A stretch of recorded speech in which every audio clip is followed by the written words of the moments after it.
नमस्कार, आदाब। Crime petrol सतर्क के आज के एपिसोड में मैं अनूप सोनी आप सबका स्वागत करता हूं। कहते हैं कि खुशी अनमोल है, पर क्या दर्द की कोई कीमत होती है? ये ऐसे दर्द की व्यथा है जिसमें सब मिट गया लेकिन दर्द नहीं मिटा। ऐसी बर्बरता जो एक लंबे समय तक चली, जिसकी वहशत कभी नहीं मिटी। एक ऐसा विचित्र अपराध जो इंसानी अस्तित्व का वो घाव बन गया कि अदालतें हिल गईं। कानून सोच में पड़ गया कि अगर इंसाफ हो तो क्या हो, कैसे हो। ये केस शायद इतिहास में दर्ज होकर हमें हमेशा चौंकाएगा कि क्या ऐसा भी हो सकता है।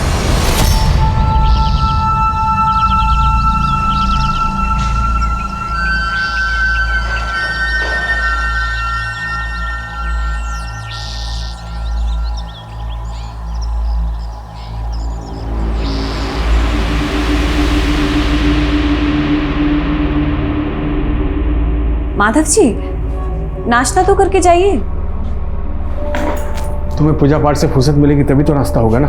अरे पर अभी तो सिर्फ 8 बजे है। आप तो रोज काम पे 9 बजे जाते हैं ना। आज हमको जल्दी जाना है।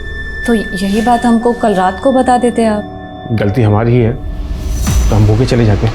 माधव जी, आजकल आप ऐसा बर्ताव क्यों करते हैं हमारे साथ? हमसे कोई गलती हो गई है तो बता दीजिए।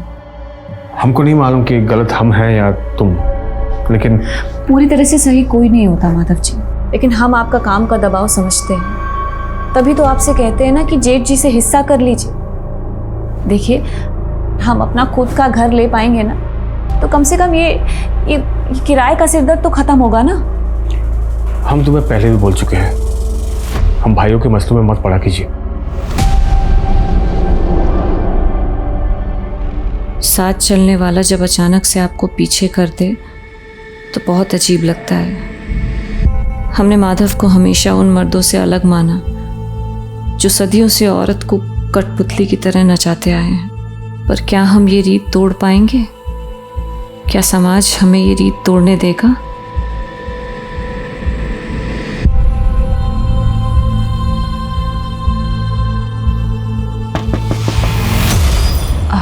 रुक जी, आप माधव जी की पत्नी है ना? हाँ, लेकिन आप कौन? आपके पति वहाँ पे सड़क पार कर रहे थे, उनका एक्सीडेंट हो गया। आप चलिए जल्दी, आप चलिए। हाँ जल्दी चलिए। आइए आइए, भागिए। कहाँ? यहीं पे थे। कहाँ? यहीं पे थे। कहाँ गए? मैं सच कह रहा हूँ, यहीं पे थे।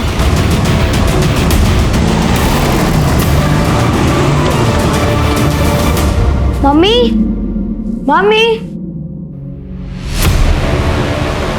मम्मी, मम्मी, मम्मी कहाँ चली गई? आंटी, मम्मी को देखा क्या? नहीं बेटा। हेलो माधव भैया, हम रश्मि बोल रहे हैं। आप कहाँ हैं? हम काम पर जा रहे हैं। क्यों, क्या हुआ?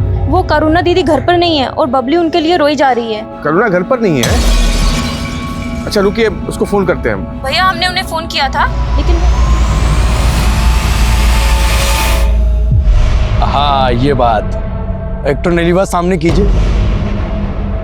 ये इतना चौचक फोटो आया है ना, सोशल मीडिया पे डालेंगे तो बहुत ही लाइक मिलेगा भैया। ये वाला देखिए, देखिए जोरदार नहीं है?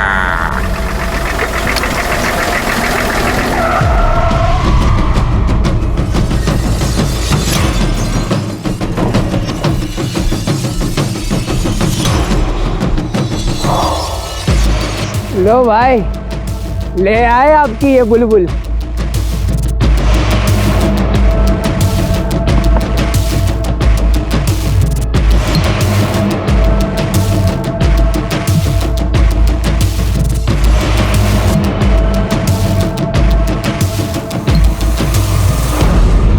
अरे भैया, हम क्या कह रहे हैं, वो थोड़ा सीधा हो जाइए, एक फोटो इनके साथ भी निकाल ले आपका। आप आंगल में। हाँ, बहुत जोरदार आएगा। दिलावर पैर का जूती के साथ फोटो नहीं निकालता है, समझा?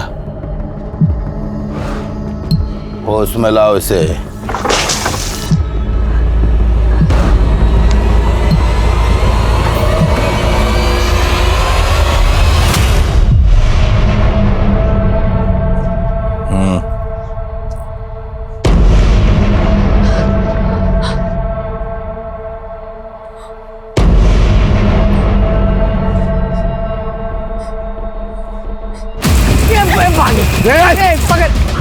पकड़ो। कहाँ तक भागोगी, हमारा इलाका है।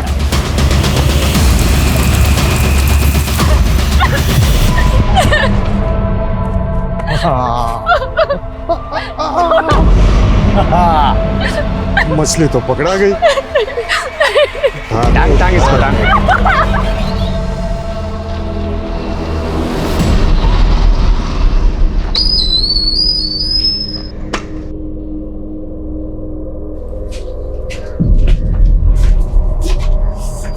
कुछ नहीं होगा बेटा, मम्मी आ जाएगी, रो मत। हाँ रो मत, मम्मी आ जाएगी। यहाँ आस पड़ोस हर जगह पता कर लिया हमने, कहीं मिल ही नहीं रही करुणा।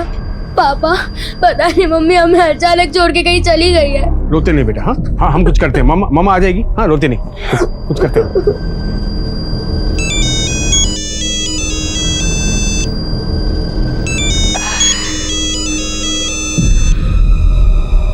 अरे दामाद जी, कैसे हैं दामाद जी? हाँ माँ जी, करुणा वहाँ आई है क्या? नहीं, क्यों, आने वाली थी क्या?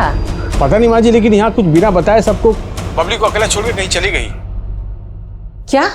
हाँ माँ जी, अगर सुनिए ना, अगर वहाँ वो आती है ना तो हमको फोन करवाइएगा। ठीक है दामाद जी। हाँ वो माँ, क्या बोल रही थी जी? माधव, करुणा को तो हमारी और तुम्हारे भैया की शकल भी पसंद नहीं है, वो काहे आएगी यहाँ? हम यहाँ करुणा को लेकर परेशान हैं और आप ये सब लेकर बैठ गई है। अरे गई होगी यहीं कहीं, काहे परेशान हो रहा है? हमें छोड़ दो, हमारे बच्चे परेशान हो रहे होंगे, हमें जाने दो, हमें जाने दो। क्या सोची थी बच के निकल जाएगी? अरे हमसे भागकर कहाँ जाएगी? अरे ये हमार जंगल है, हमार घर।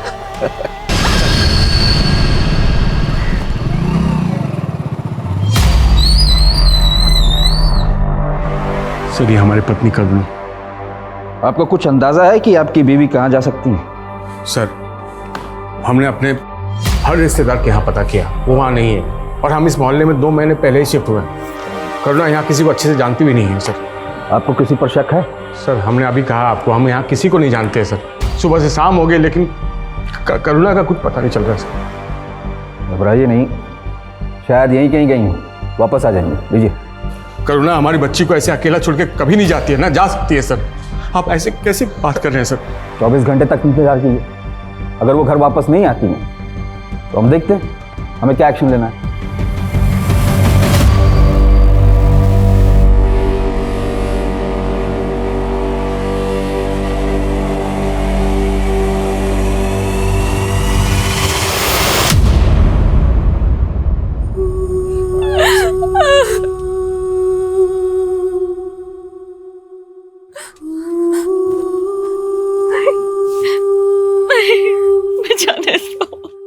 आज हमारे बहकावे में नहीं ना आती, यहाँ नहीं होती तो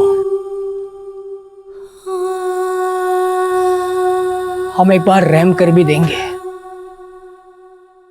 लेकिन ये लोग रहम नहीं करेंगे।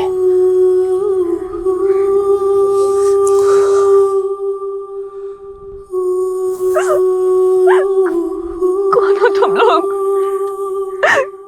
क्या चाहते हो? तुम हमारे पति को कैसे जानते हो? उनका नाम कैसे पता तुम्हें? क्या चाहते हो तुम लोग? पूरे 5 लाख, इससे 1 रुपया कम नहीं। और हाँ, पैसा मिलने में जितना देर लगेगा उसका तकलीफ उतना ही बढ़ेगा, समझा?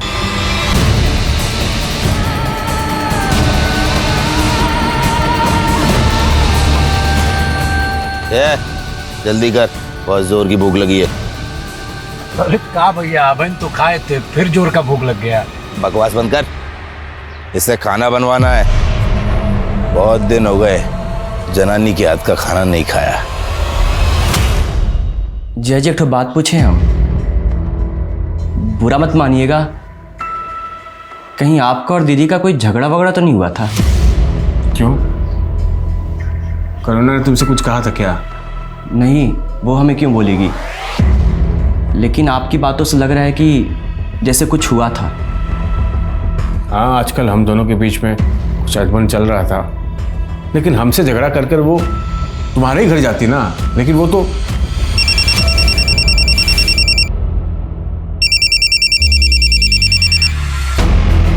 हाँ भैया। हाँ माधव, करुणा का कुछ पता चला? नहीं भैया, और पुलिस ने 24 घंटे का इंतजार करने को कहा है और वापस भेज दिया हमें। कहा बात पुलिस तक पहुंच गई है? ए, सुनो, आज हम मूली का पराठा खाएंगे। वो कहा है कि सवेरे से हमारा पेट नहीं साफ हुआ है ना। तो एक काम करो, लोटा लेके निकल लो, आज तो बैंगन का भरता बनेगा। वो काहे? काहे? हमारा मन है। मूली बैंगन के साथ अगर आलू मिला दो ना, तो आलू मूली बैंगन की सब्जी बहुत मस्त बनाती है। तूने कल जो आलू मूली बैंगन की सब्जी बनाई थी ना, कमाल की थी यार। मुझे भी रेसिपी बता ना। आज घास फूस नहीं बनेगा, जश्न की रात है, मुर्गा बनेगा। अरे क्या बात कर रहे हो भैया, दिल खुश कर दिए। चल बना। जी जी नहीं, हम शाकाहारी लोग हैं, हमारे लिए मांस छूना भी पाप है, हम नहीं बना सकते। समझ सकते हैं, लेकिन क्या करें, हम तो पापी हैं और तू पापियों की कैद में है, माफ तो करना पड़ेगा। नहीं नहीं नहीं नहीं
ये भाग रही है। पकड़ो। पकड़ो से।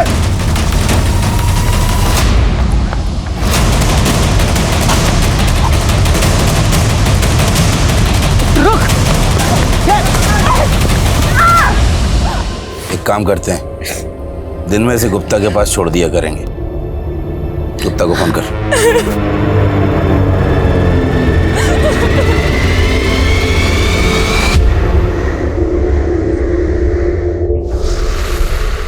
नमस्कार। अरे बाद में बात करता हूँ। नमस्कार नमस्कार, आइए बैठिए। कैसे हैं आप? बहुत अच्छे भाई, आपकी रचना तो बहुत कमाल की है, हमें आपका काम बहुत पसंद आया। तो आप हमारा बुक छापने को तैयार हैं? बिल्कुल, लेकिन फर्स्ट एडिशन के लिए आपको 10 लाख रुपए खर्च करने होंगे।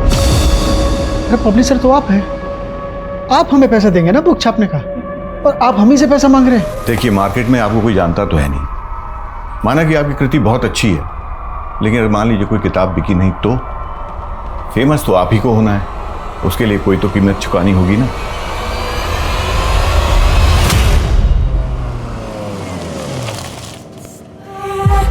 और गुप्ता, खबर में क्या है? अखबार में कोई गर्म खबर नहीं है, और अपना मसालों का बाजार हमेशा की तरह ठंडा। ये लो, संभालो इसे, फिर बात करते हैं।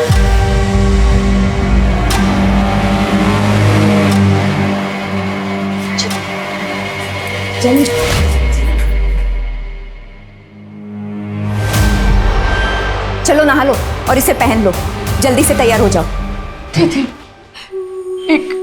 एक औरत होने के नाते हमारी मदद कर दो, हमारी बच्ची बहुत छोटी है दीदी, मदद कर दो।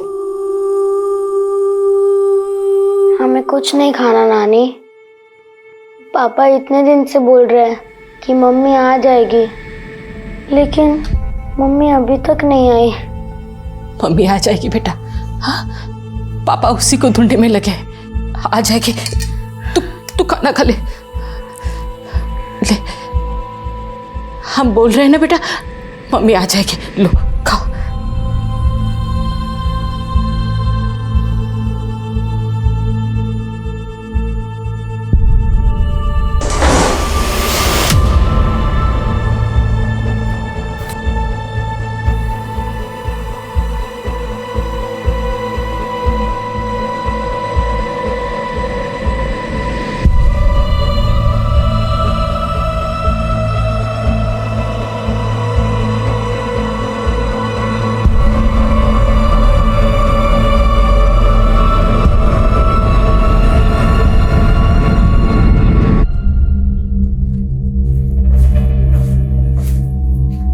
ये लीजिए पानी।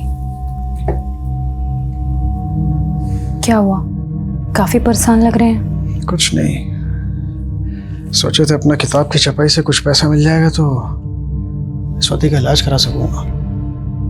वो पब्लिशर वो हम ही से 10 लाख रुपए मांग रहा है। देखिए परेशान मत होइए, भगवान सब भला करेगा। अच्छा स्वाति कहाँ है? ये देखो, तुमको ना बिल्कुल ऐसे ही चलना है, और तुम ना किसी को बताना मत कि हमने तुमको ऐसे चलते सिखाया है, वरना सब हमको मारेंगे। तुमको पता है ऐसे चलना है, देखो ऐसे, ये देखो, समझा ना तुमको? अब तुम्हारी बारी, तुम ना बिल्कुल ऐसे ही चलना, ठीक है? लेकिन तुम ना किसी से बताना मत।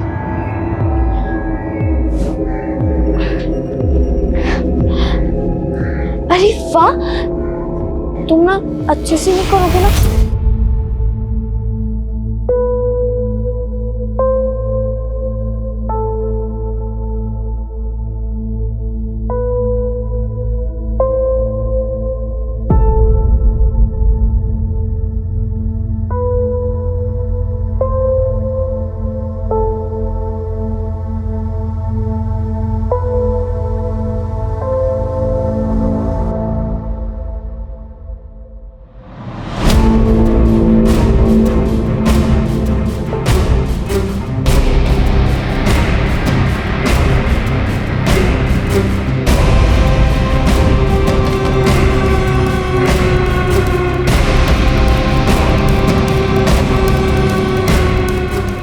ये आपकी बीवी है? हाँ हमारी बीवी है। आपने देखा है इनको? हाँ, कई दिन पहले मैंने इनको 2 आदमियों के साथ देखा था। कौन थे वो आदमी? अरे बड़े ही खतरनाक लोग थे, हाथ में गन भी रखे हुए थे। वो लोग हमारी बीवी को लेके जा रहे थे और तुमने पुलिस को फोन नहीं किया? पुलिस कुछ नहीं उखाड़ सकती है उनका, दिलावर गैंग के लोग हैं वो। ऐसा कोई गैंग यहाँ पनप ही नहीं सकता। लॉ एंड ऑर्डर बहुत मजबूत है यहाँ का। क्या मजबूत है? कोई हमारी बीवी को उठा ले गया है, आप यहाँ बैठे खाना पूर्ति किए जा रहे हैं। बस अगर कोई गैंग हुआ भी तो किसी और एरिया का हुआ, हम पता करते हैं, ठीक है? हाँ सर, प्लीज पता करिए। हाँ। यहाँ नाकाबंदी होती है, हम अपने हथियार इस रूट से ले जाएंगे, गुप्ता के मसालों की बोरियों में भर के। सर ये मेरे जीजा जी हैं सुरेंद्र जी, और ये मेरी दीदी नैनी, और ये उनकी बेटी स्वाति। सर यही गणेशपुरा में रहते हैं सर। काफ़ी दिनों से इनका फ़ोन बंद आ रहा था सर, तो हम देखने के लिए घर पर गए, लेकिन देखा कि वहाँ ताला लगा हुआ है। हमने हमारे सभी रिश्तेदारों से बात की, लेकिन सर किसी को कोई आइडिया ही नहीं है कि अचानक से ये लोग कहाँ चले गए। हमें कुछ ठीक नहीं लग रहा है सर। तुम्हारे जीजा करते क्या है? सर वो एक जोशी हैं, और सर अजीब बात यह है कि कल मेरी भांजी का जन्मदिन था और मुझे पहले से इन्वाइट किया हुआ था आने के लिए, लेकिन सर मैं गया तो वहाँ ताला लगा हुआ है। तुम्हें अपने जीजा और दीदी के फ़ोन नंबर दे दो, हम देखते हैं। जिया जी पुलिस कुछ नहीं करने वाली है, हमें किसी बड़े अफसर से जाके बात करनी चाहिए।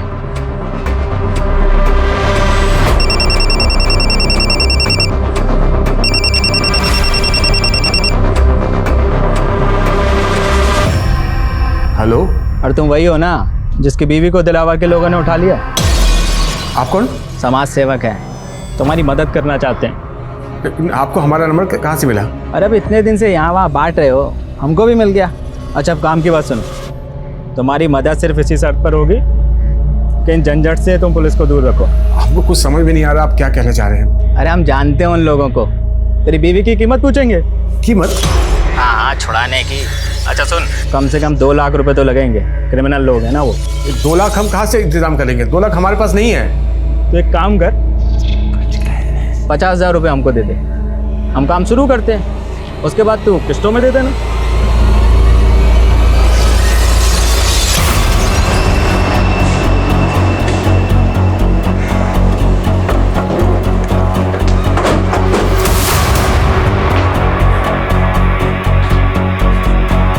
यादव सर, ताला तोड़वा।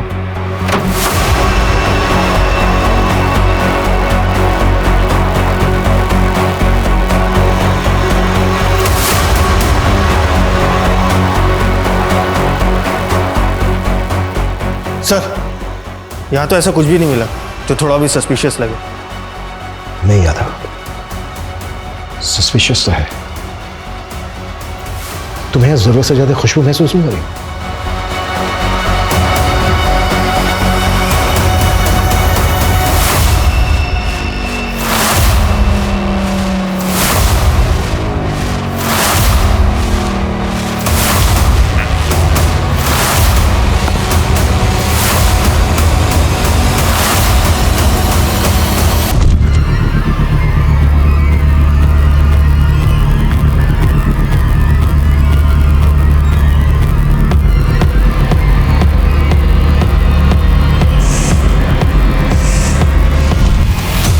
ये देखो, ऐसा लग रहा है जैसे ये रूम फ्रेशनर यहीं पे स्प्रे करके खाली किया गया है। शायद कोई बदबू मिटाने की कोशिश की गई है।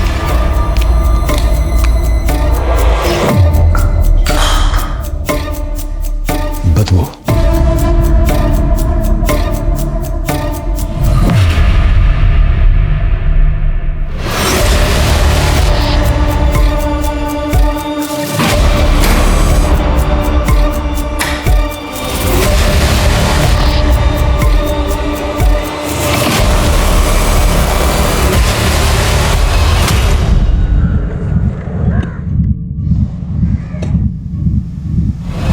इसकी हालत देख के तो ऐसा लग रहा है कि जैसे इनके मर्डर्स काफी पहले हुए हैं।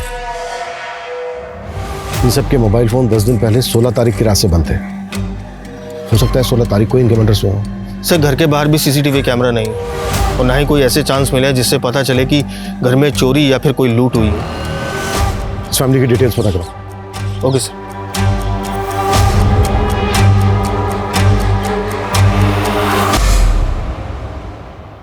जतिन, जिसने भी ये सब किया है वो कानून से बचेगा नहीं।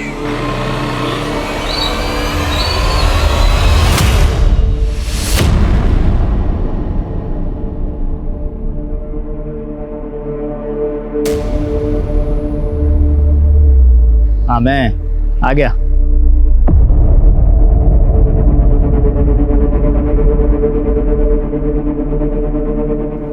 तो 40,000 है, पहली किस्त में 10,000 कम। भाई जितना बंदोबस्त हो पाया ले आए हैं। देखिए, तुम हमारी बीबी से मिले हो, वो ठीक तो है ना? अभी नहीं मिले हैं। अब तुम पैसा दिए हो ना, अब बात करेंगे गैंगस्टर से। हमारी बीबी का कोई फोटो, कोई वीडियो है तो दिखाओ ना, हमको भी पता चले कि वो किस हाल में है। अरे तुम परेशान मत हो, अब तुम 1,60,000 का बंदोबस्त करो बस, वो मिल जाएगी। बोला ना। लेकिन भाई हमको बताइए ना वो किस हाल में है। बोले ना परेशान मत हो। अरे हमको एक बार फोटो तो दिखाइए। मिल जाएगी, परेशान मत हो।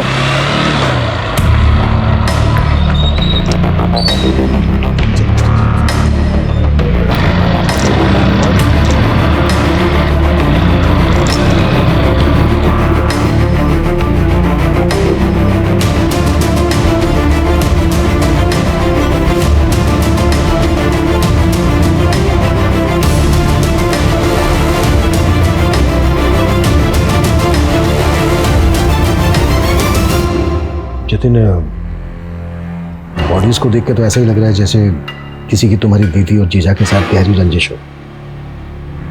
तुम्हारी जानकारी में है कोई ऐसा जिसकी तुम्हारी दीदी जीजा से दुश्मनी रही हो? सर, ऐसा तो कुछ नहीं बताया था, लेकिन सर वो स्वाति को लेकर हमेशा परेशान रहते थे। स्वाति की हालत ठीक नहीं थी। कुछ दिन पहले जब मेरी दीदी से बात हो रही थी तो कुछ तो ऐसा हुआ था स्वाति के साथ जिसके बारे में दीदी मुझे बचाना चाहती थी।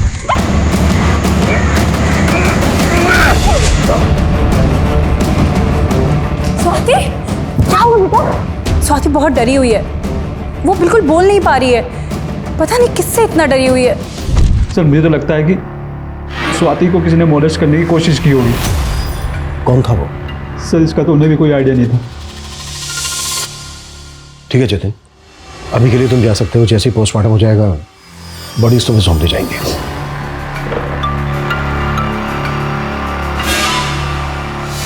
यादव सर, मोहल्ले से लेकर स्वाति के स्कूल तक पता करो स्वाति पे किसकी बुरी नजर थी।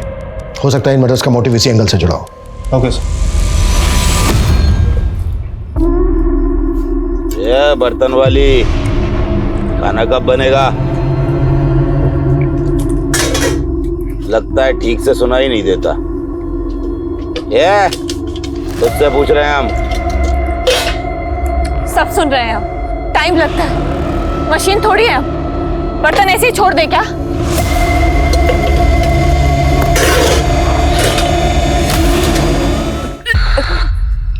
अरे ऐसा भी क्या खा लिया जो सब उलट रही है? पेट पे बच्चा ठहर गया हमारे। अच्छा, तो इस बच्चे ने तेरा तेवर बदल दिया है। इसमें घबराने वाली क्या बात? ये तो बहुत खुशी की बात है। हमारा बच्चा है, हमारे गिरोह का आने वाला वारिस। अब बंदूक लाओ बे, बंदूक। अरे जश्न मनाओ। करुणा से उसका संसार छीनकर उसे नर्क की दुनिया दे दी गई। आखिर उन गुंडों का मकसद क्या था? करुणा का 3 महीने तक शोषण करने के बाद अब वो करुणा से गैंग का वारिस चाहते थे। फिर दिलावर वो 5 लाख रुपए किसके लिए मांग रहा था? वहीं फिरोज 2 लाख रुपए की कीमत वसूल करके माधव को उसकी बीवी सौंपने की गारंटी क्यों दे रहा था? ये केस असमंजस से भरा हुआ था, लेकिन पुलिस कोई हरकत नहीं दिखा रही थी। वो इस समय स्विच ऑफ है। जय जी, पक्का ही फिरोज हमारा पैसा लेके भाग गया है, तभी इसका फोन बंद आ रहा है।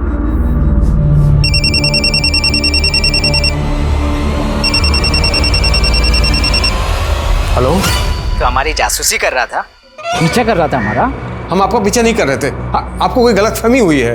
तब तो बड़ा बकबक कर रहा था अपनी बीवी को लेके। अब देख, अब अंजाम देख, नहीं मिलेगी तुझको। हमने आपको 40,000 रुपए दिए हैं, बाकी का पैसा भी दे देंगे, लेकिन आप उन गुंडों से हमारी बीवी को बचाइए। सर, स्वाति के पड़ोस और स्कूल में सबसे पूछताछ की, लेकिन पता नहीं चल पा रहा है कि ऐसा कौन होगा जो स्वाति को मोलेस्ट करता होगा। स्वाति की पोस्टमार्टम रिपोर्ट से भी ऐसे कोई इंडिकेशन नहीं मिले हैं कि उसको मोलेस्ट किया जाता। पोस्टमार्टम रिपोर्ट के मुताबिक ये सारे के सारे मर्डर 16 तारीख की रात को गला काटने से हुए। पता चला है कि सुरेंद्र का घर गिरवी पड़ा है। सुरेंद्र की फैमिली के मर्डर से कुछ दिन पहले सुरेंद्र ने 10 लाख रुपए लिया था बैंक से, अपना घर गिरवी रखकर। सर, वो पैसा अभी भी सुरेंद्र के बैंक अकाउंट में ही पड़ा है। कहीं ऐसा तो नहीं है कि सुरेंद्र को किसी का पैसा उधार लौटाना था? हो सकता है ये एंगल पैसों से जुड़ा हो। सर, इस बार में तो कोई इन्फॉर्मेशन नहीं है, लेकिन हाँ, सुरेंद्र एक बुक पब्लिशर के कॉन्टैक्ट में जरूर था। एक छोटा सा ज्योतिषी बुक पब्लिशर के टच में क्या होगा? सर, सुरेंद्र जी हमें सिर्फ इसलिए मिलते थे क्योंकि हम उनकी एक रचना छापने वाले थे। कैसी रचना? सर, ज्योतिष विज्ञान के ऊपर उन्होंने बहुत ही अच्छा रिसर्च किया था और एक बहुत अच्छा सब्जेक्ट डेवलप किया उन्होंने। सर, ये फर्स्ट चैप्टर की जेरोक्स कॉपी है। उन्होंने बहुत अच्छा लिखा है, मगर ऐसे सब्जेक्ट को पढ़ने वाले बहुत कम रीडर्स होते हैं, इसलिए हम इसमें इन्वेस्ट नहीं करना चाहते थे। तो वो 10 लाख रुपए देकर इसे छपवाने वाले थे, मगर उससे पहले ये सब हो गया।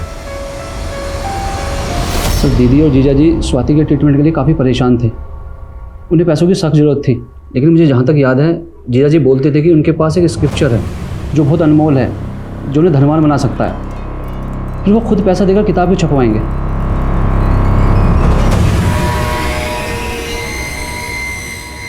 अगर ये कंटेंट इतना ही अनमोल है तो इसकी ओरिजिनल कॉपी चेक करते हैं। शायद सुरेंद्र के घर पे हो।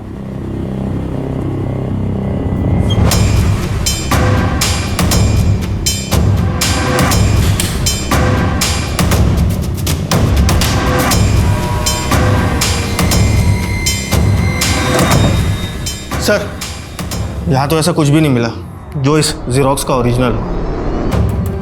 अगर सुरेंद्र ने पब्लिशर को ये जेरोक्स कॉपी दी थी तो उसकी ओरिजिनल कॉपी यही कहीं होनी चाहिए, और अगर यहाँ पर नहीं है तो फिर ओरिजिनल कॉपी गई कहाँ?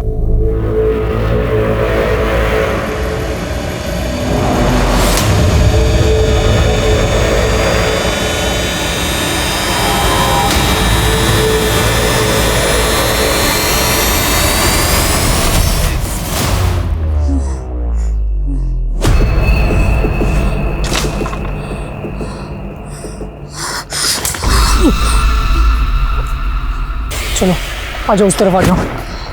चलिए चलिए।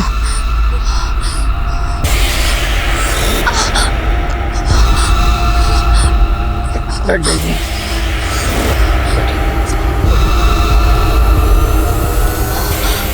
इस हालत में इतना काम करेगी ना, ये मर जाएगी ये। तो अब इसका हाथ बटाने के लिए दूसरी औरत उठा के लाए। बहुत चिंता हो रही है तुझे, प्यार तो नहीं हो गया? उम्मीदें जवाब दे रही थी, हौसले टूट रहे थे और करुणा के गर्भ में पल रहा बच्चा करुणा को एक अलग ही परिवेश में लेकर जा रहा था। वो बच्चा एक ऐसी गाथा रचने वाला था जो उपन्यासों की कल्पना में होती है, लेकिन यह हकीकत थी और जिस पर बीत रही थी वो इस पीड़ा का नर्क भुगत रहा था। वहीं अपने आप को समाज सेवक बताने वाला फिरोज गायब हो चुका था और उससे कई बार धोखा खाने के बावजूद माधव करुणा की बजाय अब फिरोज की तलाश में जुट गया था। अरे हमारी बीवी कहाँ है? अरे हमको क्या पता भाई तुम्हारी बीवी कहाँ है? तुमको नहीं पता था? अरे तुमको नहीं पता है? तुमको नहीं पता? इनको सच्चे को बना नहीं रे भाई, इनको माफ कर दे भाई। हमारी बीवी कहाँ है? बीवी कहाँ है हमारी? हम तुमको दिलाओ का नंबर दे सकते? जल्दी जल्दी दे। 98 98 78 78। आप जिस नंबर को डायल कर रहे हैं वो इस समय स्विच ऑफ है। साले नंबर बता रहे हैं, और नंबर। अरे भैया गैंगस्टर का नंबर है भाई, बता। अरे असली नंबर है भाई।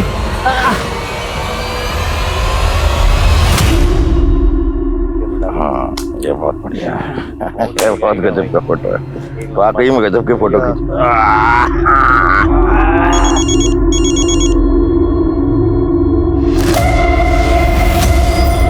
दिलावर भाई, हम माधव बोल रहे हैं। कौन है बे?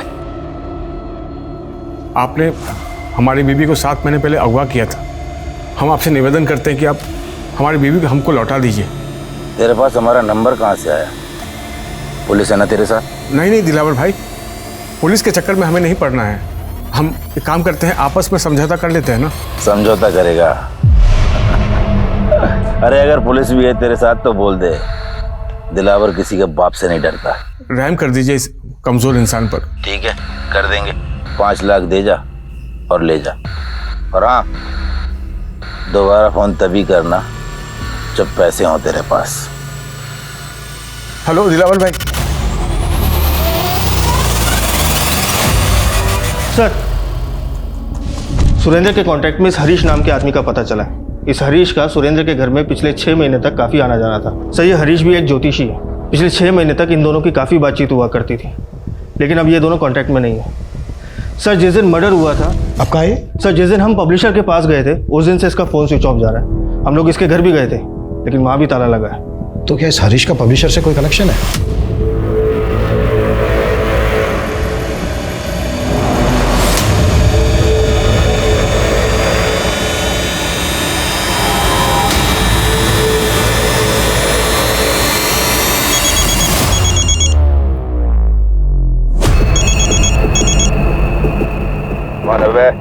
हम माधव, आपका 5 लाख का इंतजाम हो गया है। जय जी, दिलावर फिरोज नहीं है और आपको मालूम आप कितने खतरनाक लोगों के बीच जा रहे हैं। और क्या गारंटी जय जी कि दीदी उनके पास है और वो दीदी को हमें वापस सौंप ही देंगे? जय, भले तुमने उम्मीद छोड़ दी है लेकिन हमने नहीं। तुम्हें डर लग रहा है उन गुंडों के बीच जाने से?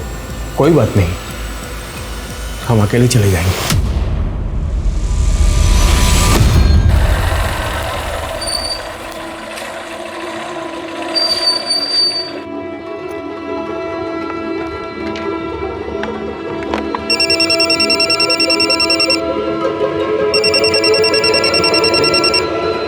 हाँ दिलावर भाई, आप जहाँ कहे थे हम वहाँ आ गए हैं। पैसा वहीं छोड़ और चला जा, तेरी बीवी तेरे पास पहुंच जाएगी। नहीं, अपनी बीवी को देखे बिना हम पैसे नहीं छोड़ेंगे यहाँ पर। पलट कर दे। ये एक कदम भी आगे बढ़ाए तो गोली मार देंगे।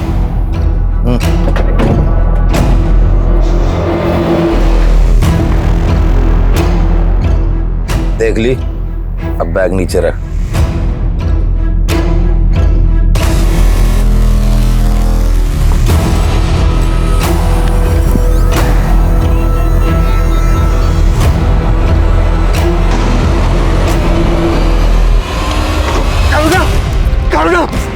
करुणा, करुणा, हम आ गए हैं, हम आ गए हैं।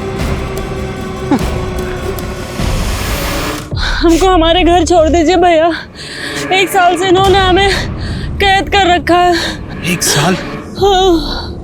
क्या क्या वहाँ हमारी बीवी ये करुणा ये थी यहाँ पर? हाँ? नहीं, हमने इन्हें कभी नहीं देखा है।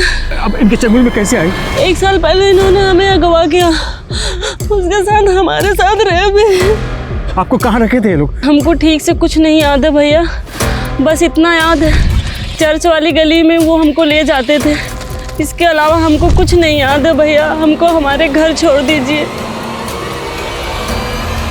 भावना को घर पहुंचाने के बाद भी माधव ने उम्मीद नहीं छोड़ी और वो कोशिश में जुटा रहा। हाँ भैया, कहाँ ताका झाकी कर रहे हो? चोरी करने का इरादा क्या? नहीं भैया, हम अपनी बीवी को ढूंढ रहे हैं यहाँ पर।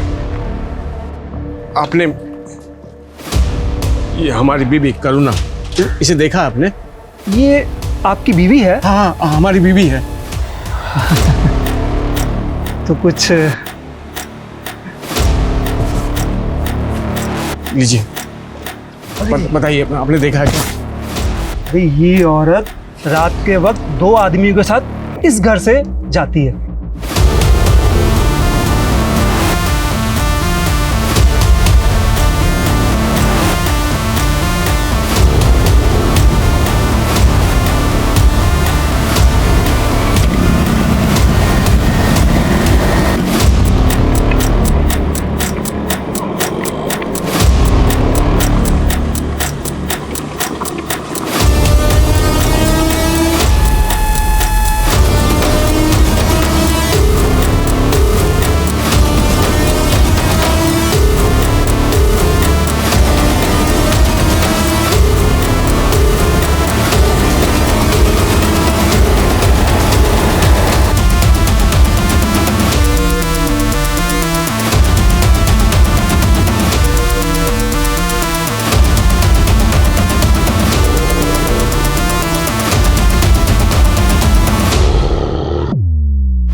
कौन है?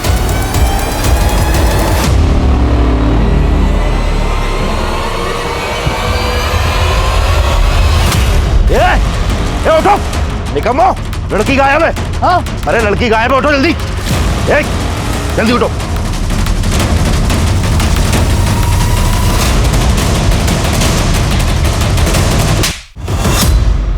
जहां तुझे पता ना, वहां से हमें सुरेंद्र की बुक कंटेंट की ओरिजिनल कॉपी मिली। अब सच सच बताएगा या फिर और कुटाई करे? मैं और सुरेंद्र एक गुरुजी के वहां से ज्योतिष विद्या सीखते थे। मैंने विद्या सीख के पैसे कमाने शुरू कर दिए और सुरेंद्र ने एक चमत्कारी किताब लिख दी सर। अब मुझे वो किताब चाहिए थी जिससे कि एक मैं बहुत बड़ा ज्योतिषी बन जाता। हमें डर था कि कहीं उसकी बेटी ने हमारे बारे में वहां सब कुछ बता दिया तो सुरेंद्र हमें अंदर करवा देगा, इसलिए हमने उसके परिवार को मरवा दिया। ये सारा काम तू अकेले तो कर नहीं सकता। किसने साथ दिया तेरा? अब हम आपके लायक नहीं बचे। ऐसा मत कहो करुणा, हम साथ थे और हमेशा साथ रहेंगे। और हम ये बच्चा भी। नहीं नहीं नहीं, हमें बच्चा नहीं चाहिए। हम जानते हैं इसमें इस बच्चे का कोई कसूर नहीं, लेकिन अगर हमने बच्चा पैदा किया ना तो उन गुंडों का चेहरा हमको जिंदगी भर सताता रहेगा। हमें नहीं चाहिए ये बच्चा, नहीं चाहिए। मनीराम गुप्ता एक हमारे क्लाइंटल है। कहने को तो मसाले का व्यापारी है, पर वो दिलावर के गैंग के साथ मिलकर हथियार सप्लाई करता है। दिलावर को मैंने सुपारी दी थी साहब, सुरेंद्र के परिवार को मरवाने के लिए। लूट, फरोती, अबडक्शन, बहुत काले कारनामे किए हैं तूने और दिलावर गैंग ने। अब तक जितनी औरतों को उठाया ये भी पता चल गया हमें। अब सीधे सीधे ये बोल, दिलावर और उसका गैंग कहाँ मिलेगा?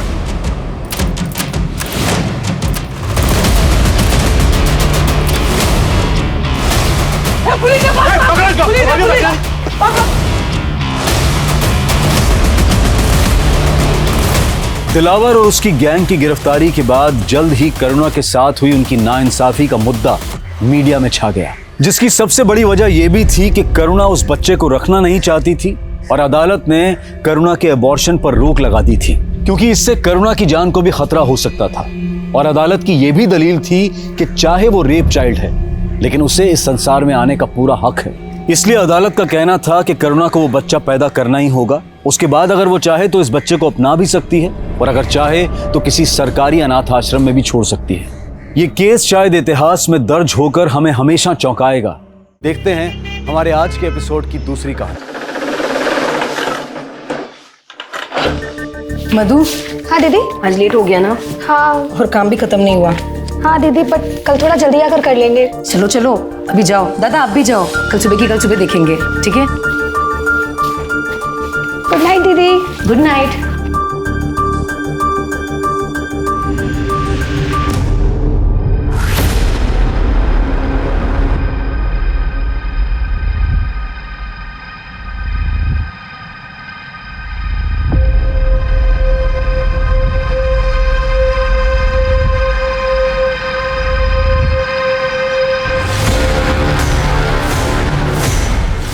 हटो मेरे रास्ते से।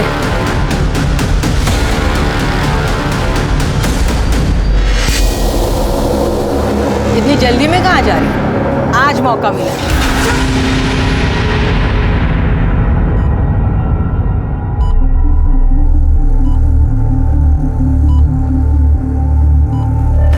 दिव्या बेटा, दिव्या, दिव्या बेटा।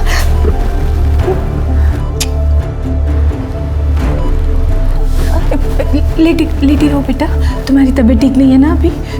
लेटी रहो। हाँ आई क्या हुआ? और मेरे सर में बहुत पेन हो रहा है। तुम कल रात से बेहोश हो, हमला हुआ है तुझ पर।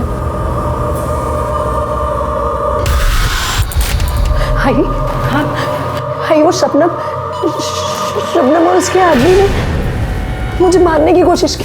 पुलिस ने उनको पकड़ा क्या? शांत। हाय, वो मुझे मार देंगे। शांत हो जाओ बेटा, शांत हो जाओ। हाँ? अभी तुम्हारी तबीयत ठीक नहीं है ना?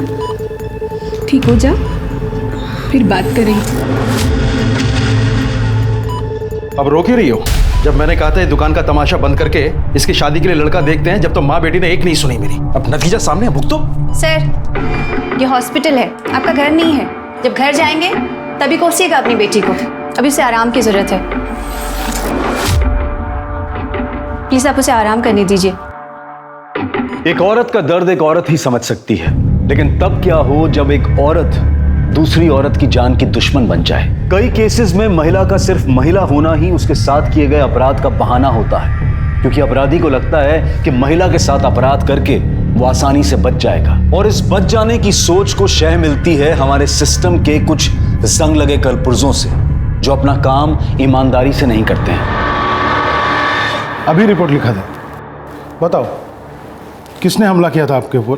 सर, वो शबनम और उसकी बेटी इशरत अपने गुंडे प्रहलाद के साथ मिलकर मुझ पर हमला किया था। तब दिव्या, इतनी जल्दी में कहाँ जा रही? आज मौका मिला है। क्यों हमला किया था तुम्हारे ऊपर? सर, वहाँ मेरी शॉप के पास ही शबनम रहती है। वहाँ वो ड्रग्स का बिजनेस करती है, तो मैंने पुलिस में जाके कंप्लेन कर दी थी। ये एप्लीकेशन FIR के लिए। शिवाजी नगर के एरिया में हमला हुआ था। एक मिनट रुकिए आप, मैं अभी आता हूँ।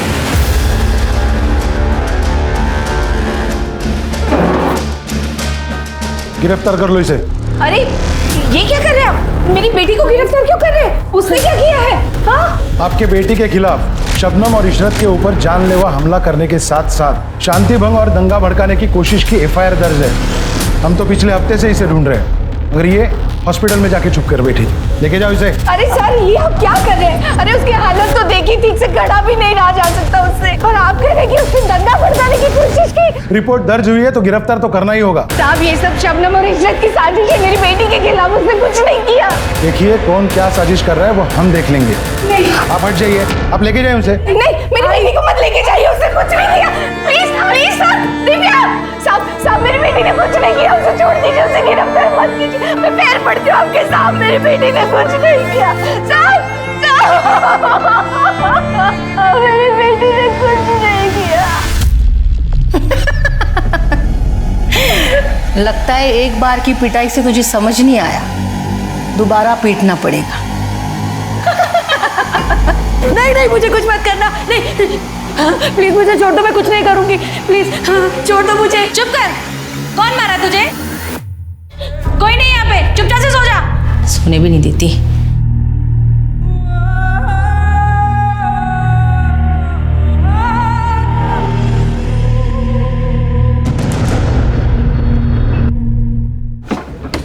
सर, मैं जरा खाना खा रहा हूँ, बाद में आइए। सर एक रिक्वेस्ट थी दिव्या के बारे में। उसे रिहा कर दीजिए सर, उसकी तबीयत ठीक नहीं है। ऐसे कैसे रिहा कर दूं मैं उसको? एफआईआर है उसके खिलाफ। अब कोर्ट ही फैसला करेगा कि उसको रोकना है या छोड़ना है। सब कोर्ट को ही फैसला लेना है तो शबनम, इशरत और उसके आदमियों के खिलाफ हमारा भी एफआईआर लिखिए। हमारी बेटी पे हमला करवाया उसने। चलो मान लिया, कर ली मैंने एफआईआर दर्ज। शबनम और उसकी बेटी को अरेस्ट भी करा लिया, मगर जब कोर्ट मुझसे पूछेगी तो क्या कहूंगा मैं? साहब रिहा कर दीजिए ना आप। ये रिवेंज पॉलिटिक्स मेरे यहाँ नहीं चलेगी। आप चले जाइए। साहब, मेरी बेटी को बुखार है, उसकी तबीयत भी ठीक नहीं है। देखिए आप जाइए, खाना खाने दीजिए मुझे।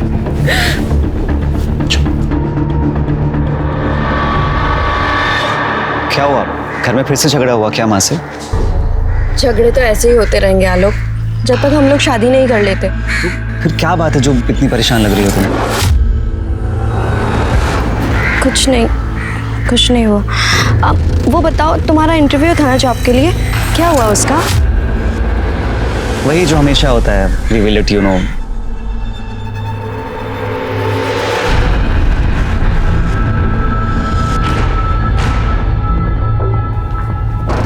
ये क्या कर रहा है यहाँ पर? पहले तू बता कि तू आलोक के साथ क्या कर रही थी? आपने जासूस को छोड़ तो रखा है मेरे पीछे, फिर इसने नहीं बताया कि मैं क्या कर रही थी वहाँ पर? बहुत बड़ी गलती की मैंने तुझे शहर लाके। अरे कम से कम तू अपने मरे हुए बाप की तो इज्जत कर। उस गैर बिरादरी आलोक के साथ तू शादी करने की सोच रही है। अच्छा, आलोक से शादी करूंगी तो पापा की इज्जत कम हो जाएगी, और इस प्रतीक से शादी करूंगी तो इज्जत बढ़ जाएगी क्या? माँ, आप साफ साफ क्यों नहीं कहती हो कि प्रतीक से शादी करने में आप ही का फायदा है? क्यों? पैसे मिलेंगे ना आपको? तो क्या गलत सोच रही है तेरी माँ? शादी होने वाली है हमारी। शादी के लिए मैंने नहीं बोला तुम्हें। कान खोल के सुन लेनी थी, तुझे प्रतीक से शादी करनी ही पड़ेगी, चाहे कुछ भी हो जाए।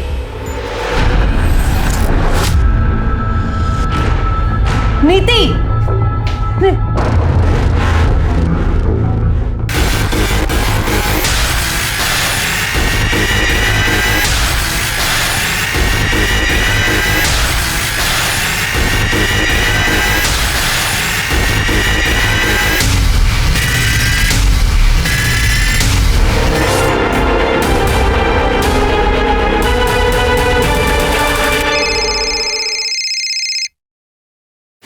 हेलो नीति। कौन बोल रहा है? आप कौन बोल रहे हैं? मैं इंस्पेक्टर सुनील केलकर बोल रहा हूँ। आप कौन बोल रहे हैं? सर मैं आलोक शर्मा बोल रहा हूँ, लेकिन ये नंबर तो नीति का है। आप उसके फ़ोन से फ़ोन क्यों कर रहे हैं? नीति? कौन नीति? सर मेरी फ्रेंड है, लेकिन हुआ क्या है? हमें एक लड़की की लाश मिली है, हमें लगता है ये नीति की है। उसके फैमिली को इन्फॉर्म करना है, उसके घर का एड्रेस दो और तुम्हारा भी एड्रेस दो। जया नाम उसकी माँ का। आप एड्रेस लिखिए।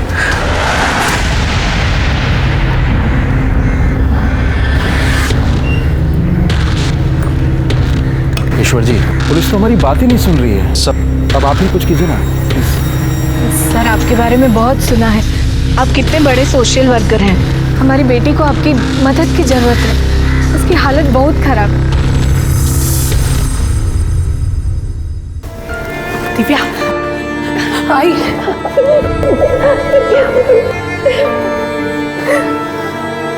तू ठीक है ना? हाँ? अब बुखार भी नहीं। हाय ये कौन है? कहीं से शबनम ने तो नहीं भेजा है मुझे मारने के लिए? नहीं बेटा नहीं। देखो बेटा, मुझे यहाँ किसी ने नहीं भेजा है, मैं तुम्हारी मदद करने के लिए आया हूँ। बेटा ये ईश्वर जी हैं, हमारी मदद करने आए हैं, तुम्हें जेल से बाहर निकालने। दिव्या बेटा, मेरी बात ध्यान से सुनो। अगर तुम मुझे फिर से एक बार बता सको कि क्या हुआ था उस रात, तो मैं ज्यादा अच्छे से तुम्हारे केस को समझ पाऊंगा। सर,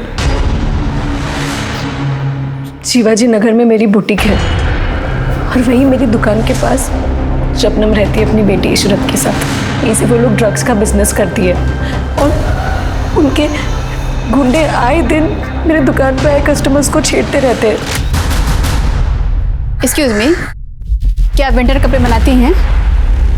यस मैम, आइए। आप बोले तो थोड़ी गर्मी ट्रांसफर कर दूं आपके पास?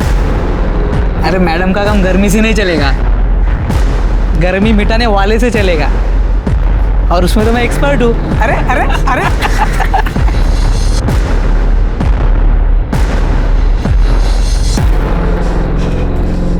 क्या बात है मैडम, इतने जल्दी गर्मी मिटाने के लिए आ गई? लगता है ठंड बहुत बढ़ गई है।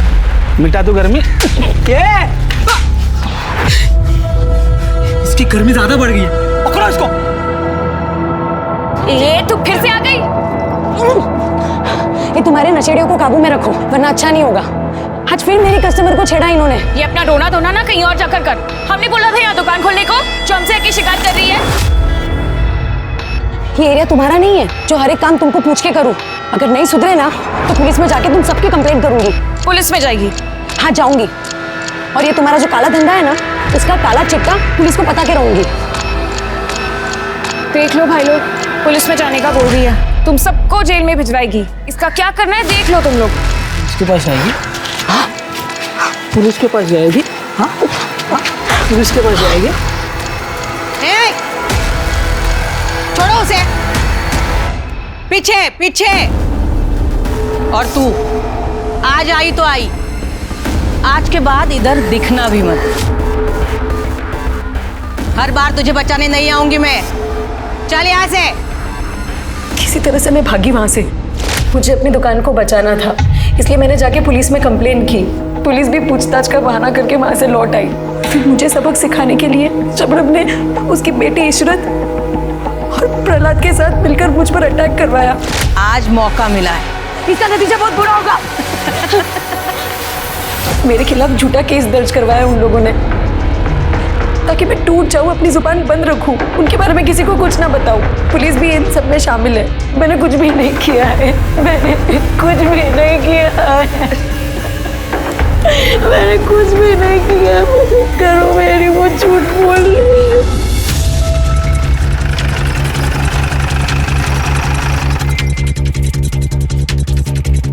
जय और उसकी बेटी नीति इसी घर में रहते हैं ना? जी साहब, क्या हुआ? घर में ताला लगा हुआ है, आप बता सकते हैं कहाँ गए होंगे? ठीक से तो याद नहीं है, लेकिन 3-4 दिन पहले दोपहर का टाइम था, तब जया को देखा था मैंने।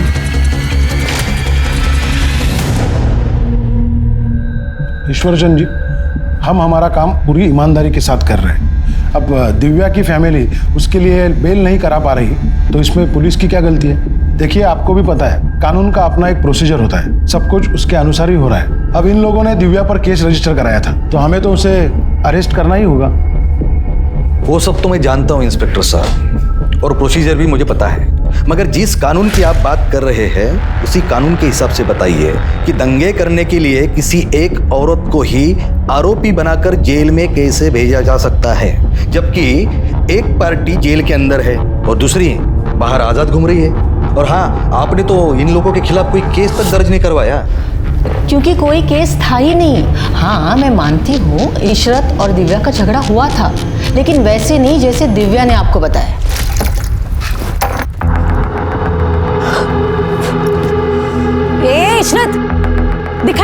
अंधी कहेगी। अरे ऐसे कैसे बात कर रही है, गलती से गिर गया, देख नहीं पाई तुझे, तभी तो कह रही हूँ। अंधी हो गई है क्या?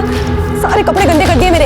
अरे ताई देखो ना कैसे बात कर रही है। ए ज्यादा मत बोल, पानी ही गिरा है, सूख जाएगा, सूख जाए। सबसे तो बात ही करना बेकार है। जाहिल के जाहिल यहाँ पे सभी। जरा सा बन क्या लेती है, खुद को हमसे ऊपर समझने लगी है। किसी दिन अकल ठिकाने लगा दी जाएगी ना, उसी दिन सब सही हो जाएगा। क्या बोली रे तू? हाँ तो अभी सिर कपड़े गंदे कर दिए। बता अब बता मुझे कैसे अकल ठिकाने लगा। इशरत ने जब मुझे आके बताया तभी मैंने पुलिस में कंप्लेंट कर दी और ये दिव्या गायब हो गई। और अचानक से 1 हफ्ते के बाद आकर उसने हमारे खिलाफ ही कंप्लेंट कर दी कि हमने उसे मारा है, उस पर रेप करवाने की कोशिश की है। रेप? आपको नहीं पता? ये देखिए, यही रिपोर्ट दर्ज कराने को कह रही थी। उनका कहना है कि पास में ही रहने वाले प्रहलाद और अनुज शबनम के लिए ड्रग का काम करते हैं और शबनम के कहने पर ही उन दोनों ने उसी रात दिव्या पर रेप करने की कोशिश की थी। ताज्जुब की बात है कि इतनी बड़ी बात आपको नहीं पता। साहब वो दिव्या बहुत चालू लड़की है, वो आपके सहारे हमें फंसाने की कोशिश कर रही है। दुश्मनी निकालनी है ना उसे हमसे। आपके साथ उनकी क्या दुश्मनी हो सकती है? 1 महीने पहले उसकी दुकान में चोरी हुई थी।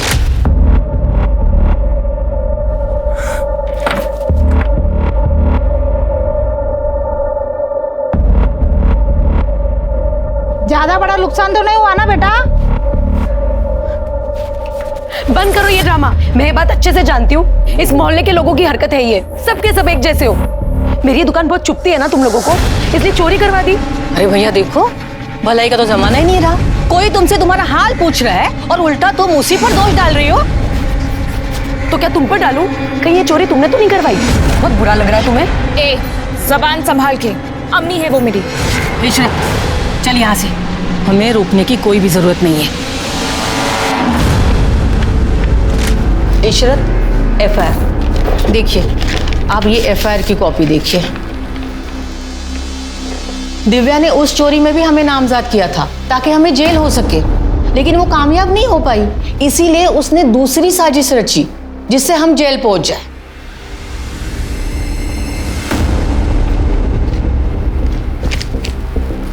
साहब हम चलते हैं।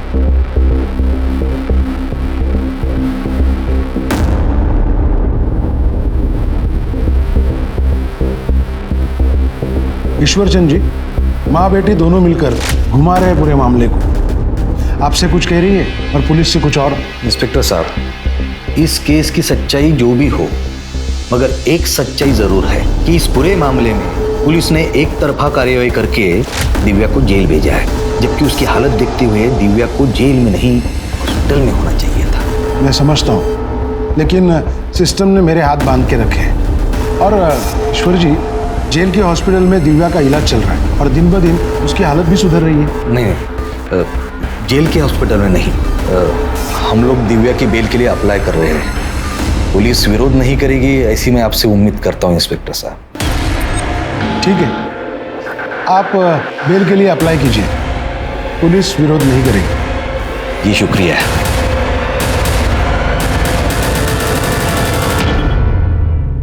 मतलब रेप नहीं हुआ था तुम्हारा, यही कह रही हो ना?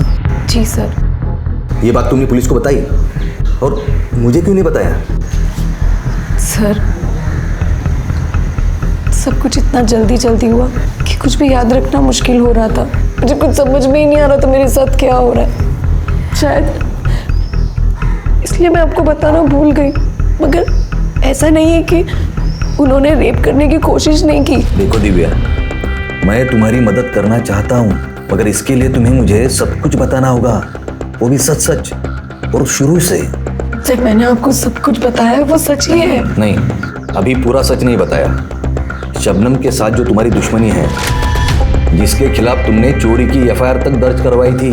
सर वो तो पुरानी बात थी, उसका इस सब से क्या लेना देना? पुरानी बात होगी, और शबनम तो कहती है कि तुम उससे अपनी दुश्मनी निकालना चाहती हो। सर वो झूठ बोल रही है। वो और उसके आदमी मुझे परेशान करते थे। मेरी दुकान में भी चोरी उन्होंने करवाई ताकि मैं दुकान बंद करके वहां से भाग जाऊं। लेकिन पुलिस की जांच में तो ऐसा कुछ नहीं निकला। कि सर पुलिस बिक चुकी है, शबनम ने खरीद लिया है उन लोगों को। सर मैं आपसे सच बोल रही हूँ, झूठ नहीं बोल रही हूँ। उसकी बात पर यकीन मत करो।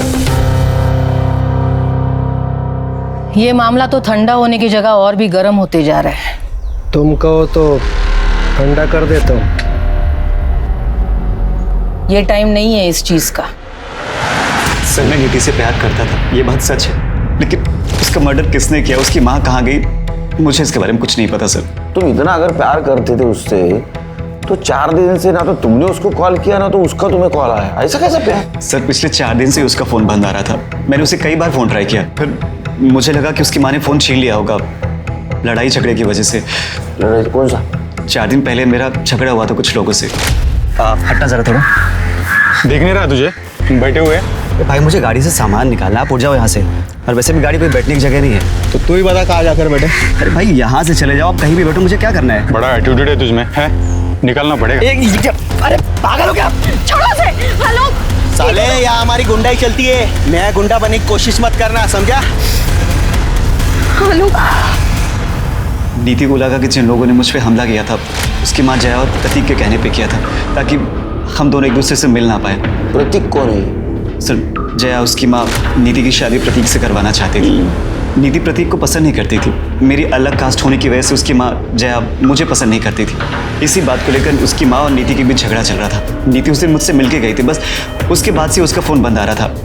ये जया कहाँ गई होगी पता है? सर मुझे कुछ नहीं पता है, लेकिन जया का गांव बनारस में है और नीति बोल रही थी कि उसकी माँ गांव जाने वाली थी।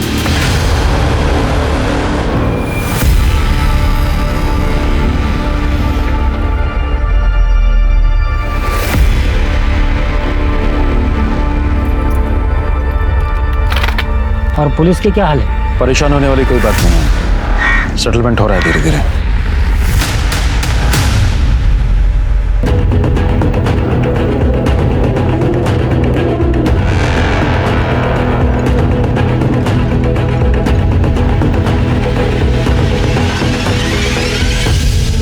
आप एक जिम्मेदार आदमी है ईश्वर चंद जी, और इसीलिए केस से जुड़ी हर एक बात मैंने आपको बताई थी, मगर आप तो मीडिया में चले गए। इंस्पेक्टर साहब, मैं मेरी जिम्मेदारी बखूबी जानता हूँ, इसीलिए मैंने प्रेस को भी वही बताया जो सच है, जो दिव्या के साथ हुआ है। और हाँ, किसी भी तरीके का कोई प्रोपेगेंडा नहीं है, बस न्याय की मांग है, उतनी आप पूरी कर दीजिए। आखिर यही तो काम है ना आपका, पीड़ितों को न्याय दिलाना। जी हाँ, यही काम है मेरा, लेकिन मीडिया में जाके आपने सही नहीं किया। पुलिस आपकी केस की जांच कर रही है, मैं पर्सनली सुपरवाइज कर रहा हूँ आपके केस में। आप कल आइए, कल बात करते हैं।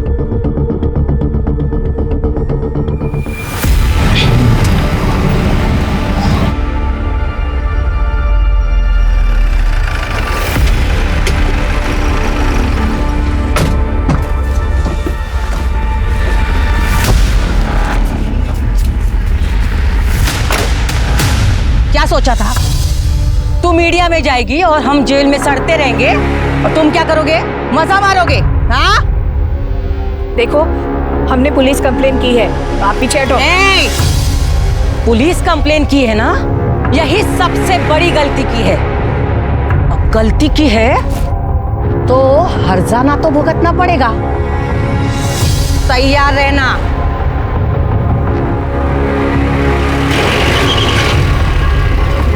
चल बेटा, अंदर अंदर चल। आजा बेटा, अंदर। ये क्या नया तमाशा है तुम दोनों का, जो पेपर में खबर छपी है इसकी? ये ले पढ़ी से। बाबा, वो शबनम और प्रहलाद अभी। चुप, एक शब्द नहीं सुनना है तेरे मुंह से। और तू, एक पैसे की अकल नहीं है क्या तेरे में? है? तेरी बेटी की ऐसी उल्टी सीधी खबरें छपेगी अखबारों में तो कौन शादी करेगा इससे? हाँ, मगर वो लोग हमारी दिव्या। अरे छोड़ दे इन सबको। तुझे पता है कितने खतरनाक लोग हैं वो? हैं? पहली बार इसका रेप नहीं कर पाए, इस बार अगर इसका रेप कर दिया या इसके ऊपर एसिड डाल दिया तो क्या करेगी दिव्या? हम उतने बड़े लोग नहीं हैं कि उनसे मुकाबला कर सके। जो हुआ उसे भूल जाओ। नहीं भूल सकती बाबा, और ना ही मैं ये केस वापस लूंगी।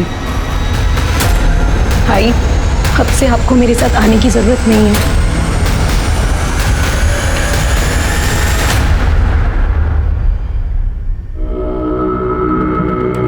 मुझे सर से मिलना है। देखिए मैडम, थोड़ा वेट कीजिए, सर बिजी है। जैसे ही फ्री होते हैं मैं आपको बुला लेता हूँ।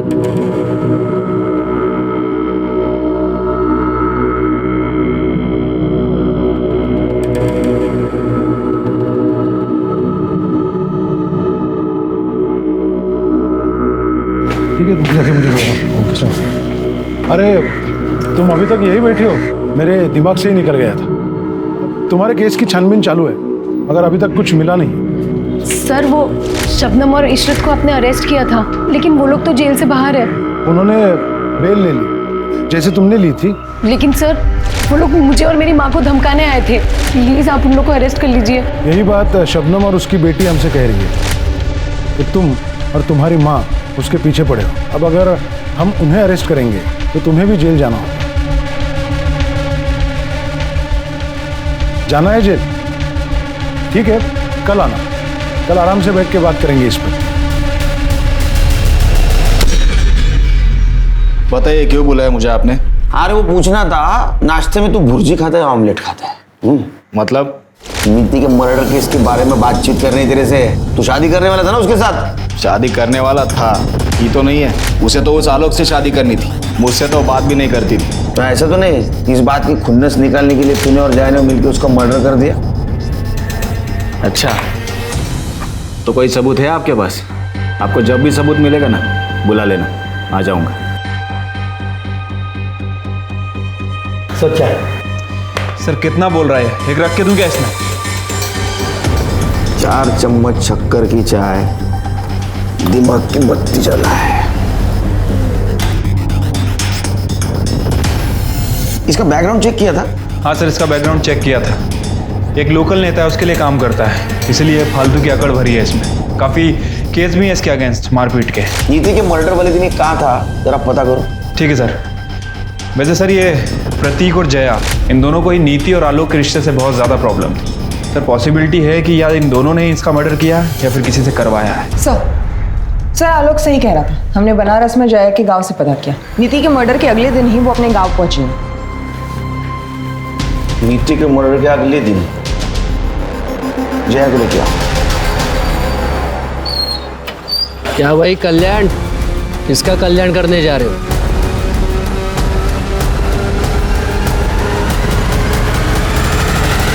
हाँ ठीक है, मैं बोलता हूँ बाद में। मैं करता हूँ तुम्हें बाद में। सॉरी, मैं भूल ही गया था कि आप यहाँ बैठी हो। तुम्हारे केस में एक लीड मिली है, एक्चुअली उसी की छानबीन चालू है। एक काम करना, तुम कल आना, कल तक कुछ और पता चल जाएगा। न्याय मिलने में देरी न्याय ना मिलने के बराबर है, और दिव्या के साथ भी ऐसा ही हो रहा था। न्याय की आस ने उसे एक ऐसे अंतहीन इंतजार के चक्रव्यूह में धकेल दिया जहां न्याय तो नहीं था, पर अगर था तो सिर्फ एक लंबा इंतजार और निराशा ही निराशा। शबनम और इशरत ने उस पर शारीरिक हमला किया था, लेकिन पुलिस की एक तरफा कार्रवाई और परिवार के अधूरे सपोर्ट ने उसे मानसिक तौर पर भी तोड़कर रख दिया था। लेकिन फिर भी दिव्या लड़ रही थी न्याय के लिए, और इस लड़ाई में जहां वो बिल्कुल अकेली थी, उसे सहारा मिला एकदम अप्रत्याशित तरीके से। नीति अपने मर्जी से शादी करना चाहती थी, तुम्हें पसंद नहीं था, इसलिए तुम नीति को मार दिया। नहीं सर, मैंने नीति को नहीं मारा। नीति के मर्डर वाले दिन आप गांव क्यों चले गए? नीति ने मुंह दिखाने लायक नहीं छोड़ा था उस आलोक के साथ रिश्ता रखकर। उस दिन जब वो घर नहीं आई तो मुझे लगा कि वो आलोक के साथ भाग गई, और मोहल्ले में किसी को पता ना चले, इसलिए मैं चुपचाप गांव चली गई। नीति उस दिन घर से निकलने के बाद आलोक से मिली ही नहीं। ये सब कुछ तुमने और प्रतीक ने किया है। नहीं सर, हमने ऐसा कुछ नहीं किया। तुम दोनों के सिवा कौन दुश्मन था उसका? कौन कर सकता है ये?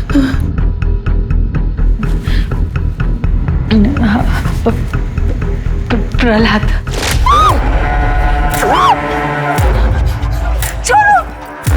पकड़, उठ, चल निकल यहाँ से, वरना सारी गांधीगिरी निकाल देंगे तेरे। चल चल चल अंदर चल, अंदर चल। मार, लेकिन ये लोग इसे मार देंगे। वो जाने और वो लड़की जाने, इन सब में हमें नहीं पड़ना। चल तू यहाँ से। एरिया का गुंडा है सर, सभी उससे बहुत डरते हैं। नीति के मर्डर से इसका क्या लेना देना? नीति बहुत परेशान थी सर, क्योंकि वो उस लड़की की मदद नहीं कर पाई। लेकिन जब नीति को ये पता चला कि पुलिस ने उस लड़की को जेल में डाला है, तो बहुत परेशान हो गई। मैंने नीति को बहुत रोका, समझाया, लेकिन वो पुलिस स्टेशन में गवाही देने आ गए। पुलिस ने तो कुछ नहीं किया, लेकिन जब गुंडों को पता चला कि नीति उनके खिलाफ गवाही देने आई थी पुलिस स्टेशन में, हमारा जीना हराम कर दिया था। ये क्या करे, धक्का मार के जरा पकड़ो इसको। मैंने कहा था ना, ज्यादा समाज सेवा करना अच्छी बात नहीं है, मगर तू मानी नहीं। देखो अब हो गई ना गंदी बात बीच बाजार में, अभी भी तेरे पास समय है। गवाही देने की सोचना भी मत, वरना अगले टाइम कपड़े नहीं तू फटेगी। नीति को हर तरीके से परेशान किया कि वो गवाही न दे पाए।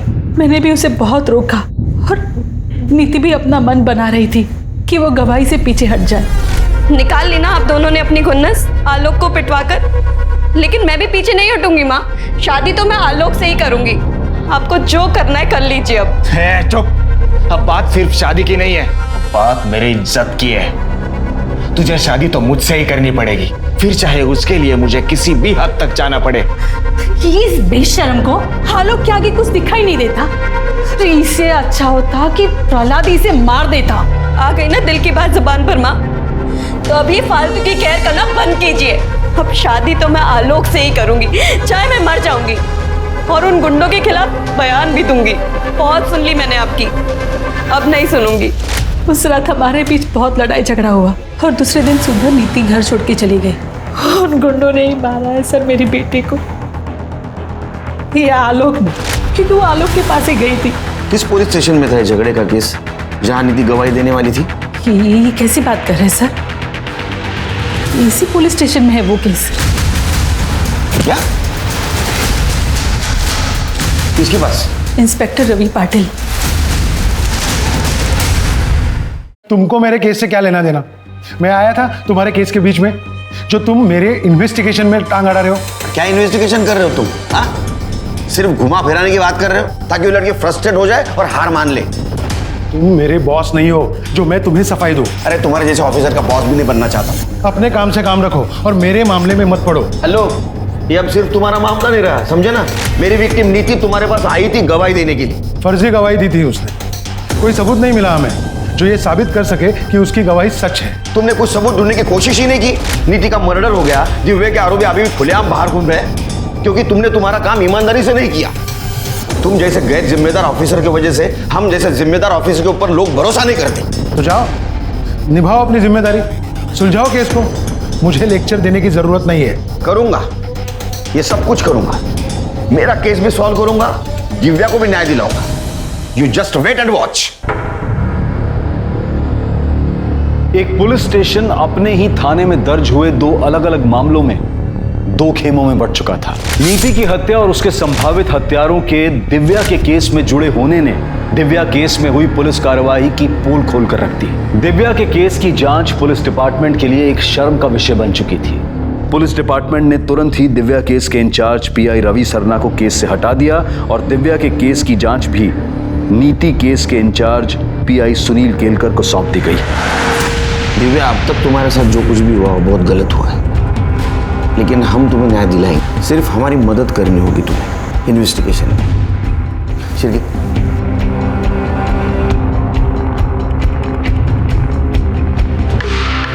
इसे जानती हो? नहीं सर, कौन है ये? ये लड़की तुम्हारे लिए गवाही देने वाली थी, लेकिन इसका मर्डर हुआ और हमें ऐसा लगता है कि तुम्हारे केस से जुड़े होने के कारण उसका मर्डर हुआ है। क्या सर, इस लड़की का मर्डर हुआ है? मतलब आप हमें फिर भी केस लड़ने के लिए बोल रहे हैं? सर बहुत खतरनाक लोग हैं वो। आप हर समय तो हमारे साथ रहेंगे नहीं हमें बचाने के लिए। जाने दीजिए सर, हमें कोई केस वेस नहीं लड़ना है। अरे नहीं नहीं, चिंता करने की बिल्कुल कुछ जरूरत नहीं। हाँ? अब ये केस मेरे पास है, इसे कुछ नहीं होने दूंगा मैं। एक लंबी लड़ाई के बाद दिव्या को न्याय की उम्मीद दिखी थी, मगर किस्मत का खेल अभी खत्म नहीं हुआ था और इस बार किस्मत उसके साथ जो खेल खेलने वाली थी वो दिव्या पर बहुत भारी पड़ने वाला था।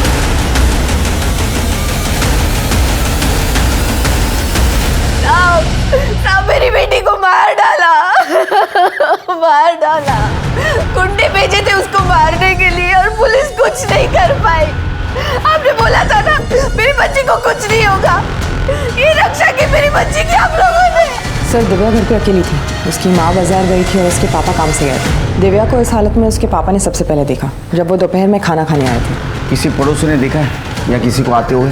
नहीं सर, दोपहर का टाइम था तो सब लोग अपने अपने घर पे थे, तो कोई विटनेस नहीं है। घर का कोना कोना छान मार, अड़ोस पड़ोसी से बात करो और ड्रग रैकेट में जितने भी मेंबर हैं सबको उठा लाओ। दिव्या की मौत के जिम्मेदार हम भी हैं।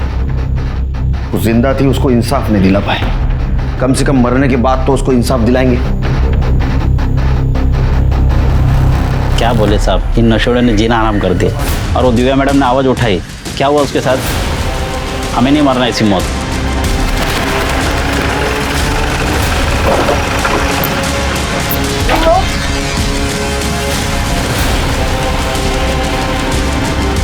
सर अनुज और प्रहलाद घर पे नहीं है और ये बताने को तैयार नहीं वो कहा है। अंदर डालो इसे, चल। दिव्या के साथ तो मारपीट नहीं हुई थी, अगर बोलेगा कोई कैसे? और शबनम और उसके गुंडे सब मुझसे डरते, मैं भी डर गया था। ये स्टेटमेंट थाने चल के दे सकते हो? स्टेटमेंट क्या, आप अगर सुरक्षा की गारंटी दो मैं अपने घर का सीसीटीवी फुटेज आपको बता सकता हूँ। Very good. बता कहाँ है अनुज, कहाँ है प्रहलाद? हमें कुछ नहीं पता, हम सच कह रहे हैं।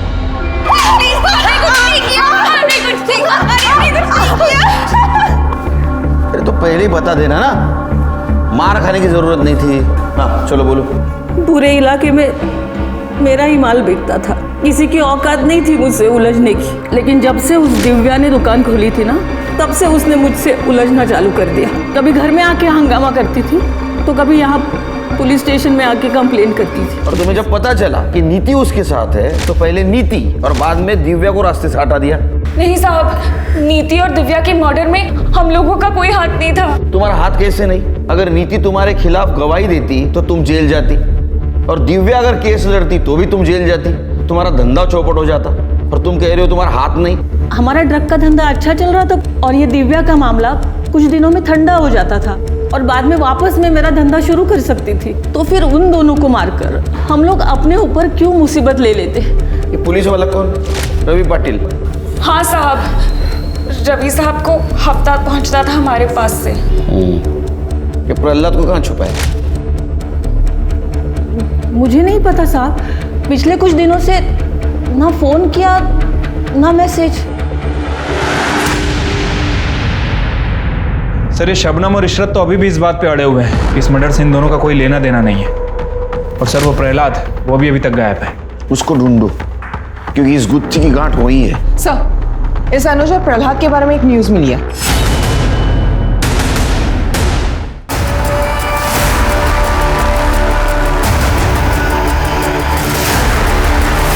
सर ये गुत्थी तो सुलझने के बजाय और उलझती जा रही है। हाँ सर, ये प्रहलाद अपना प्राइम सस्पेक्ट था और इसी का मर्डर हो गया। सर मुझे लगता है कि यहाँ कोई पार्टी वगैरह चल रही थी और जो भी इन दोनों के साथ आया वो इन्हें जानता था। पहले इन लोगों ने शराब पी और फिर मौका देखकर इन्हें मार के निकल गए। नितिन, दिव्या, प्रहलाद और अनुज, इनका कनेक्शन किसी न किसी तरह से इस ड्रग रैकेट से जरूर है। क्योंकि पहले नितिन, बाद में दिव्या, अब ये दोनों। मतलब ये जो कातिल है ये अपने खिलाफ जितने भी सबूत है सब मिटाते जा रहा है।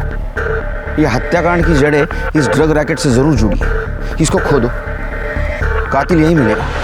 हाँ तो शबनम अभी ये बता कि वो तीसरा आदमी कौन है, जिसे प्रहलाद अपना दोस्त समझता था लेकिन वो उसका दुश्मन निकला। सब मुझे क्या पता, वो काम करता था मेरे लिए, मैं घरवाली नहीं थी उसकी। मैडम, प्रहलाद तो अपनी गैंग का बॉस था, उसे कौन मार सकता है? ये बात तो मुझे भी नहीं समझ में आ रही है। क्या पता साहब कौन दोस्त था प्रहलाद का। वैसे भी इस काम में कौन दोस्त कब दुश्मन बन जाए कुछ कह ही नहीं सकते। साहब आप शबनम के ग्रुप के ज़्यादातर लोगों को पकड़ चुके हैं, पर अगर रैकेट पे ही नजरें जमाए रखोगे तो बाहर कैसे दिखेगा? साफ साफ बोल, कहना क्या चाहता है? कहना यही चाहता हूँ साहब, शबनम के सप्लायर को पकड़िए, क्योंकि वो बाहर रहकर भी उसके अंदर ही काम कर रहा है। कौन है शबनम का सप्लायर? साहब उसको मैं डायरेक्ट नहीं जानता था, एक आदमी था हम दोनों के बीच में। प्रहलाद? नहीं साहब वो प्रहलाद नहीं था। फिर कौन था?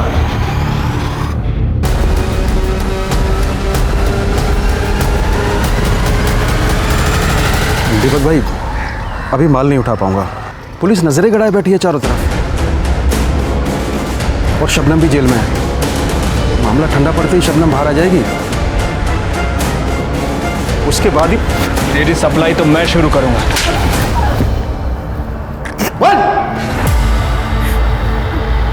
मुझे गांजा पीने की लत थी साहब, बाकी लोगों की तरह मैं भी शबनम से गांजा लेता था। क्या नल्ला माल है, करंट ही नहीं मारता। इससे बढ़िया माल तो दूसरी जगह मिलता है।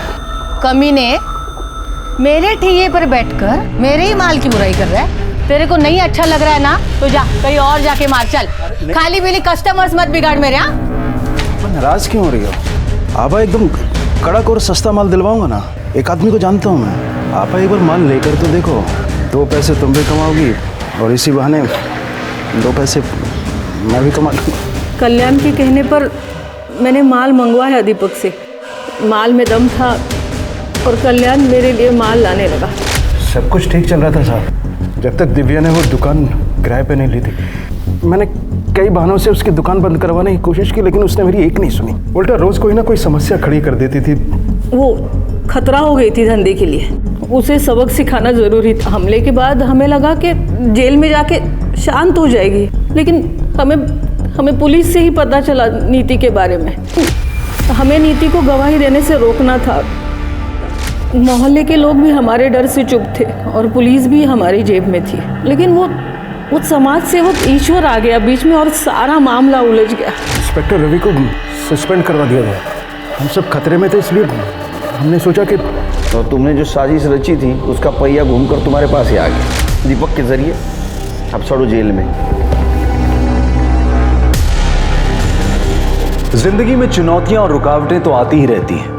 उनसे हम जूझते हैं, लड़ते हैं, थकते हैं, पर आखिर में जीत भी जाते हैं। इस सब में हर किसी का सबसे बड़ा सपोर्ट होता है उसका परिवार, जो हर कदम पर उसकी हौसला अफजाई करता है, उसे बढ़ावा देता है। लेकिन जिंदगी की ये लड़ाई तब और कठिन हो जाती है जब रुकावटें किसी अपने के द्वारा ही खड़ी की गई हों। मगर सोचिए कि क्या समाज की जिम्मेदारी नहीं है कि वो शबनम जैसे अपराधियों को पनपने से रोके? याद रखें, क्राइम के खिलाफ आवाज ना उठाना भी एक तरह का क्राइम है। अब मैं अनूप सोनी आपसे विदा लेता हूं, फिर मुलाकात होगी क्राइम पेट्रोल सतर्क में एक और नए केस के साथ। तब तक अपना और अपने परिवार का ख्याल रखें, सुरक्षित रहें और देखते रहें क्राइम पेट्रोल सतर्क। जय हिंद। इस तरह के और भी एपिसोड देखने के लिए हमारे चैनल को सब्सक्राइब करें और बेल आइकन दबाना ना भूलें।